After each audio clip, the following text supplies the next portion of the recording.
Magandang gabi, Philippine Air Force. Alamin natin ang magiging lagay at taya ng panahon ngayong gabi at para sa mga susunod na mga araw.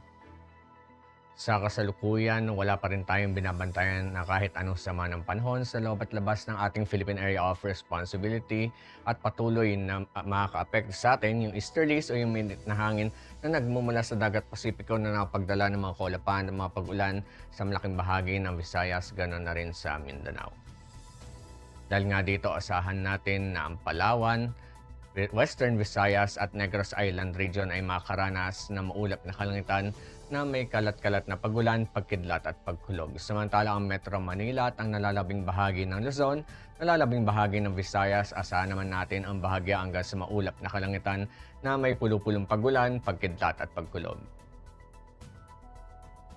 Para naman sa Mindanao, ang Northern Mindanao, Zamboanga Peninsula at Bar MM ay makakaranas na maulap na kalangitan na may kalat-kalat na pagulan, pagkidlat at pagkulog at ang nalalabing bahagi ng Mindanao inaasahan naman ang bahagya hanggang sa maulap na kalangitan na may pulupulong pagulan, pagkidlat at pagkulog.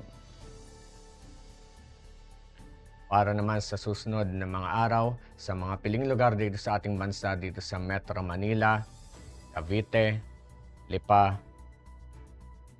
Angeles, Puerto Princesa, Kalayaan Islands, Mactan at Zamboanga sa darating na Martes hanggang Huwebes, inaasahan ang bahagya hanggang sa maulap na kalangitan na may pulupulong pagulan, pagkidlat at pagkulog. Samantala sa Davao, sa darating na Martes at Miyerkules, magkakaroon tayo ng bahagya hanggang sa maulap na kalangitan na may pulupulong pagulan, pagkidlat at pagkulog at sa pagdating naman ng Huwebes, magkakaroon naman tayo ng maulap na kalangitan na may kalat-kalat na pagulan, pagkidlat at pagkulog.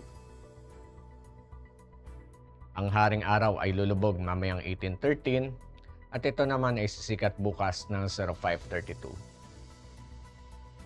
Para sa ating moon illumination, 97% decreasing.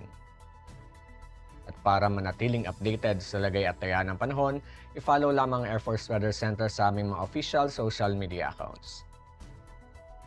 Yan lamang pong latest update mula sa ating lagay ng panahon sa ngalan ng aming commanding officer na si Colonel Alvin Jan Cuador, PAF GSC. Ako po si Staff Sergeant John Altisa sa Philippine Air Force, weather broadcaster ng Air Force Weather Center. Muli magandang gabi, Philippine Air Force.